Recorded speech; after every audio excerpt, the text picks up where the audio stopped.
thanks everyone as well for coming today. This is our International Women's Day webinar. Right, so yeah, the quick schedule is that we're just going to quickly introduce Encore and the recent survey that we did for International Women's Day. Then we're going to have a quick interview with Vick Bain, where we talk about some of the issues that were brought up in the survey, as well as some of our research. A little Q&A from which you can put questions into the live chat and we'll answer them, and then a little wrap up. So about Encore. Encore is the world's most sustainable way to book music, with UK's largest musician bookings platform. And yeah, we were founded in 2014 by two musicians and computer scientists who wanted to create a system which helped musicians get a fair wage and also help the planet by being as sustainable as possible.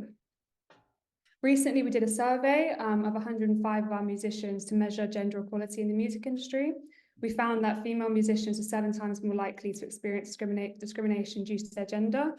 Female musicians were 3 times more likely to feel pressured to conform to gender stereotypes than male musicians, and a further 63% of female musicians felt that women were underrepresented in the music industry, compared to only 42% of male musicians.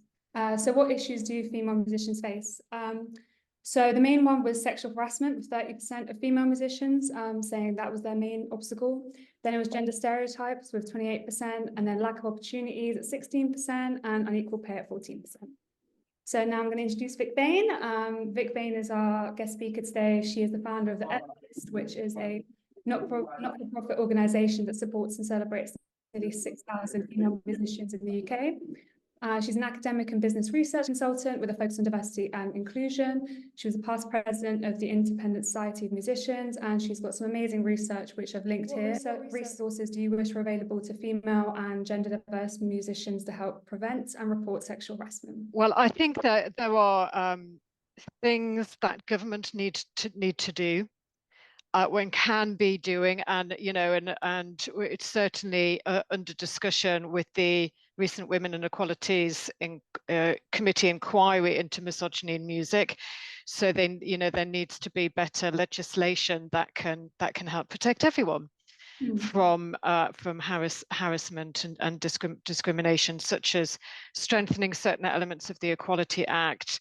A particular issue is sometimes it's a very grey area for musicians in whether they're protected or not, because if you do 1 gig a night, who is your employer? Sort of situations, the precarious nature of working conditions for musicians, but also there needs to be a much better I think awareness and attitude from music industry employers, the whole ecosystem. We all need to be much more aware of the issues, and I think the research that myself and others are doing in this area, and especially the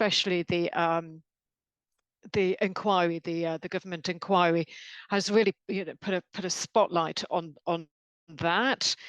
I think a lot of people just aren't aware of how bad it is until something happens to them, and then then they become much more aware. But I think everybody in the music industry needs to know what their rights are, and employers need to know what their responsibilities are, so we can all look out for each other. That's a really good answer, thank you. Here at Encore, we do have a harassment clause. We're thinking of maybe making it more explicit to include sexually harassed as well. We are also aware that this is an issue, and we definitely want to try and make as many clauses and things as possible to make sure that all of our musicians are as safe as possible. So yeah, it is really important. Second question is, how do you think we can build a stronger culture of support and accountability in the industry to address and prevent sexual harassment? Awareness, and I have to say I'm absolutely delighted to hear that you're going to make these issues more explicit in contracts, which I don't often hear people saying. So that that's a really positive mood. So awareness, regular training. I think if you are a musician and you're freelance and you don't have an employer who can facilitate training, then there are organizations, trade unions. I sit on the board of the Independent Society of Musicians, and we have over 11,000 musician members. We organize training to ensure that everybody knows what their rights and responsibilities are.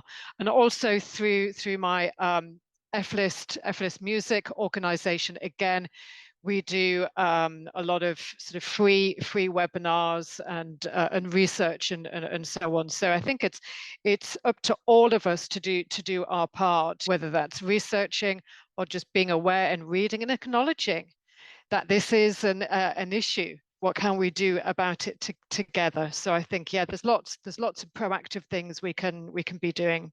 That's brilliant. Have you witnessed any positive changes in the industry in recent years towards sexual harassment, either with your work in the F-list or the ISM, or just generally? Have you seen like there's been a positive change? Well, sadly, it doesn't. It was hard to tell really whether things are getting worse or whether just the reporting is getting worse, because the Dignity at Work report that I co-authored back in 2022 unfortunately showed an increase in the past five-year period, an increase in people experiencing harassment and discrimination, which was really alarming. It had gone up about 20%. So whether that's just people feeling more comfortable or confident about coming forward and saying, yeah, acknowledging that this had happened to them, I don't know whether it had gotten worse or whether it was just reporting. So what it does clearly show though is that people, are understanding that what they may have experienced falls under these categories, and it's wrong, and it shouldn't have happened to them. So that was quite alarming to see. And as the Women Inequalities Committee report, which was just published a month ago, I think they were shocked. I think they were shocked, and these are MPs and the clerks who help them put all of these inquiries and reports together. I think they've spent years looking at lots of different sectors, but I think still some of the stories of experiences from women in the music industry really shocked them. So we cannot rest on our laurels and say, oh, because maybe more women are coming into the industry, then it's suddenly getting better. We have to be really vigilant, and hopefully we can start to make things better from right now. Yeah, no, I agree. And I think the difficulty with the music industry that came up in the survey when I was reading the individual responses is that it's often like in spaces where there's alcohol, which tends to be like heightens the problem. So I definitely think there's a lot of reasons why this has kind of gone unnoticed for so long. And yeah, the reporting, the rise in it could also be the fact that I think a lot of people are more likely to speak up now and also more aware of what counts as sexual harassment, whereas in the past it might have been like, oh, that was just like a cheeky joke, or like, oh, that's just what happens, or things that maybe used to get brushed under the carpet. I think now people have the language and the knowledge to know, like, actually, no, it's not okay, you made me feel unsafe, or that wasn't right, and it wouldn't have happened to a male musician. So yeah, I do think that things are kind of going in the positive direction, but yeah, there's still a lot of work to be done, I think, for sure. And yeah, final question from me is, what advice would you give to allies who would like to actively advocate and support for female and gender diverse musicians in the industry? That's a great question, because it's all of us together, isn't it? It's I mean, obviously, misogyny is particularly awful behaviour aimed at women, but men can experience and do experience harassment and discrimination as well. So we're all in this together, and it's not all men. So I think there's lots that men can do. Well, they can sign up to my mailing list, for starters, and see what we have going on. I actually have I've got a board of directors who are all women currently on the board of directors, but I also have a network of nearly 70 ambassadors, and a few of them are men as well, and they just support us where they can, and everybody has an individual responsibility to, if you get into a position of power, who are you employing? Who are you contracting? Who are you working with? If you're a musician, who are you collaborating with? So it's just about being aware of these issues, and reaching out and offering your support because yeah, we've all got to be aware of our privilege and do what we can. So yeah, get the men involved as much as possible. I completely agree with that. I think, yeah, it's just as important to have their voices on the topic. And yeah, I think interestingly in our survey, like we didn't get a lot of responses from men about sexual harassment, but a lot of queer men did mention that they felt a certain pressure to behave straight, which I found interesting. It was like an angle or like a yeah, it was just a piece of research that I hadn't really expected, and that's definitely something that I'm going to try and explore during Pride Month and stuff. But yeah, that's the thing. That's why it's also important that, like, for example, that survey was to all genders, because that's something I, as a female, wouldn't have put the pieces together, wouldn't have thought of that. So yeah, I think it's really interesting. Now I'm going to open the floor up to general questions. If anyone in the chat would like to add their questions, and we can have Vic answer them. Okay, the first question is, what advice would you give to music companies or other musicians to actively advocate for female or non-binary musicians in the industry? Again, a great question. When companies in particular want to start doing diversity work, the very first step is to look at their data. To look, this is for every company. Look at your data. Who are you employing, and where, and in what roles?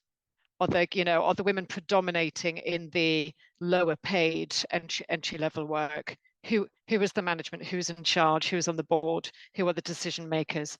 And those companies with creative rosters, who are you signing and investing in?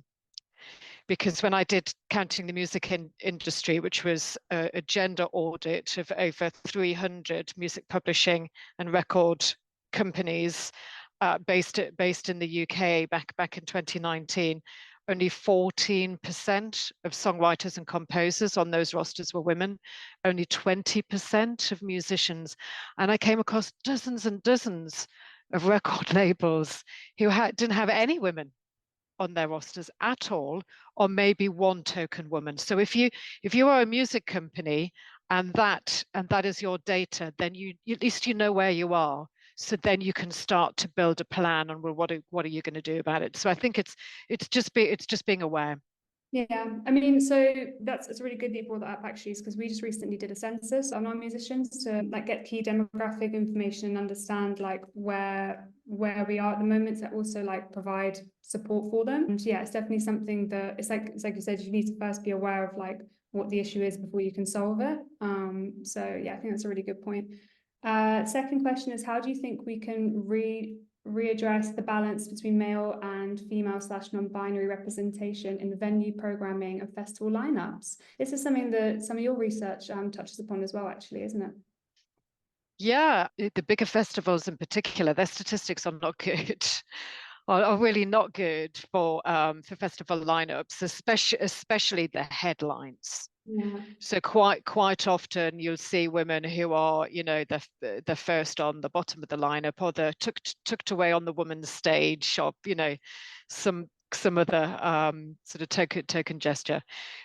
But because of all of the awareness and the sharing on social media in particular about lineups, it really has become a very hot topic. The BBC data unit are doing regular research onto those statistics as well. So a lot of festivals know that they need to do better and are taking positive action. So again, it's just, well, what is your data? Who are you booking, and where are you programming them?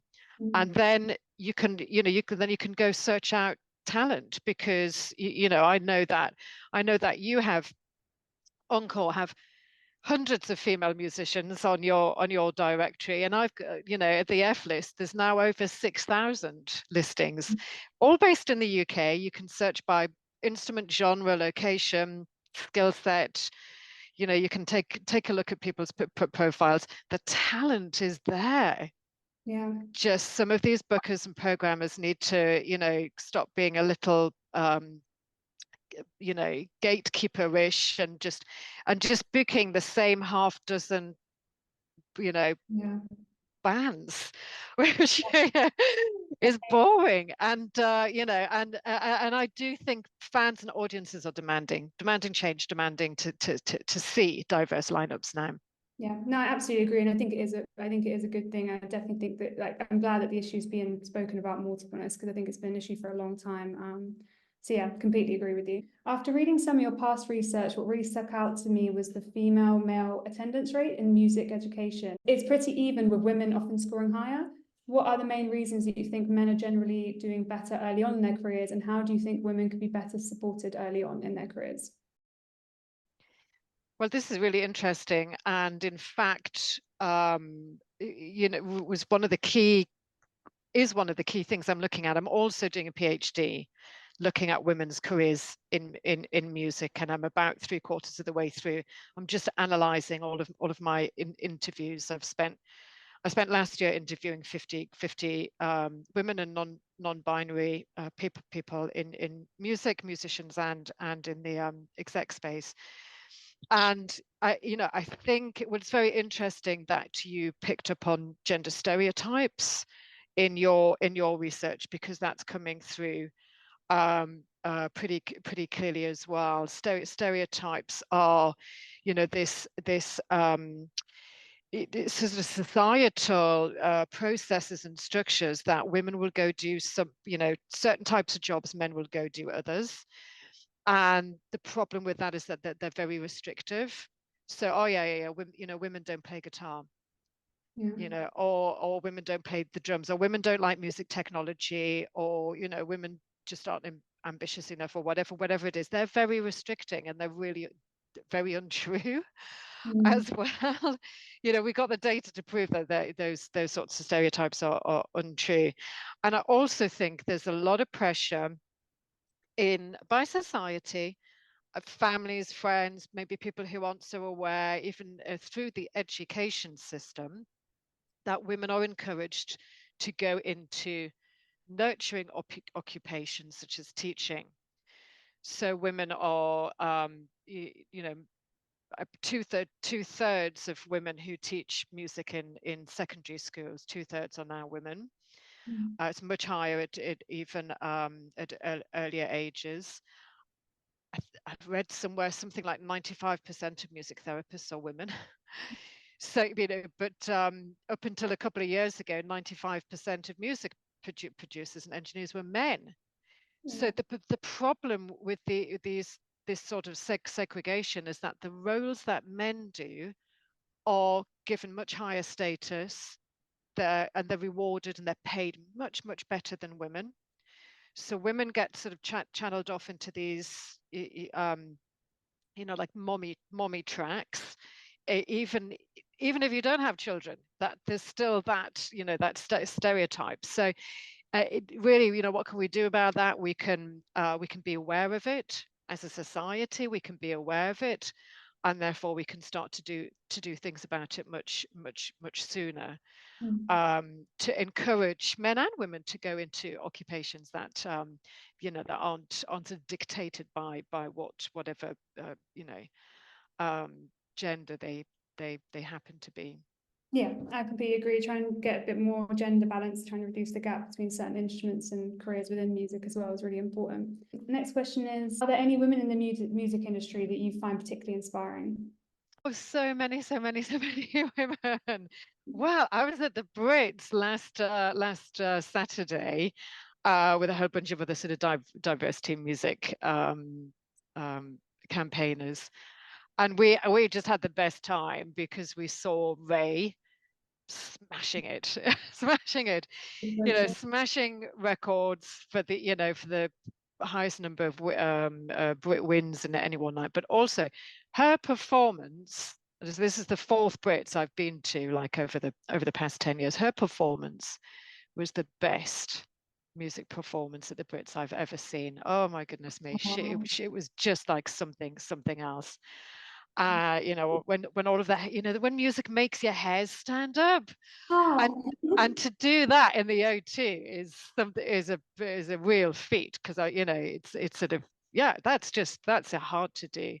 So I think she's an inspiration to every woman out there, and all of the personal stories and things that she sings about, and the trials Mhm. and tribulations that she sings about, we can all identify with that. So I really want to give a huge shout out to her. But also, the women who I work with on my FLIS board are just incredible. Sophie Daniels, who's Professor of Songwriting at ICMP, Dr. Metka Potocznik, who's our feminist lawyer on the board. All of the women, the musicians we have, Lady V, Knick Knack, Victoria, Helen. They're just Esther. Yeah, they're just an amazing team of people who keep me inspired and keep me going in this work every day. Perfect. Yeah, that's really good to hear. That's really good to hear. Next question is, are there any other organizations in the space driving positive change that we should know about? Yeah, there are loads, which is absolutely amazing. So on my FLIST website, I've got a page called Sister Organizations. And at the minute, I think there's about 130 Oh, projects, initiatives, charities, things going on, events, and they're all categorized into, kind of what they do or where, what particular aspect of diversity they're focused on. Is it race and ethnicity? Is it women? Is it being a parent? Whatever it is, there's a whole bunch of links, and pretty much I know all of the people who run those various projects, and that just it just seems to have blossomed in the past 5 years. So that is the thing I think that gives me hope that there can be change in the next 5, 10, 20 years, because we're all out there doing this work now. Okay, yeah, that's great. I know, yeah, George has just shared the listing, but I also, when I publish the blog tomorrow, I'll also make sure to include that as well, because that's great. That's a great resource for all of our female and non-binary musicians to have. So that's brilliant. Do you think the celebration and recognition of International Women's Day 2024 risks becoming stale in terms of the disparities of showcasing women, i.e., trans included from diverse backgrounds? Becoming stale? Well, no, I don't think it becomes stale. I think it's always any excuse to have a celebration of women and gender diverse musicians. And there are other, the diversity calendar is really quite interesting. You can just Google a diversity calendar and you get all of these dates up. And we do try and do on our social media, we do try and do, as many as possible. Though I have to say, it's the FLIST is voluntary. None of us are paid for doing that. So we just kind of do what we can in our spare time. But Black History Month, International Trans Visibility Day, all of these things are just a great excuse, I think, to do a celebration and bring a spotlight onto people who are underrepresented. So I think where the danger is if it becomes the only day you do anything about women. Let's have a look at your whole, there's other 360 4 or 5 days in the rest of the year. So, it can't just be one day. Yeah.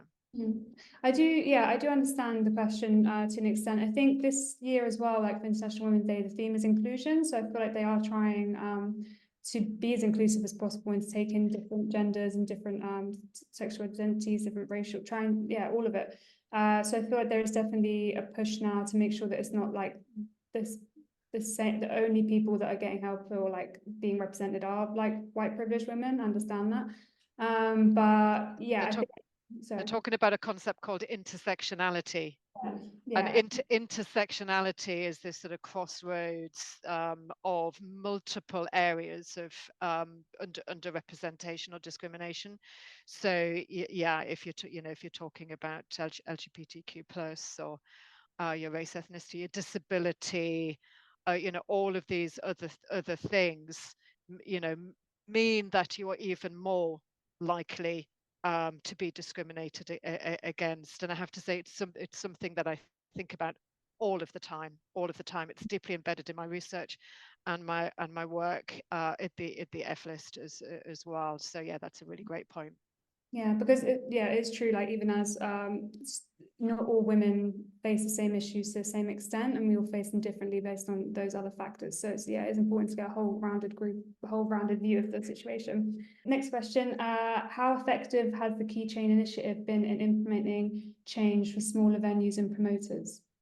Well, I don't know about the size of the organizations that have signed up to Key Change. I think it's been going about 5 years now. There's something like over 200 organizations across Europe who've signed up to it in different ways, either from their festival stages or about who they employ or who's on their board.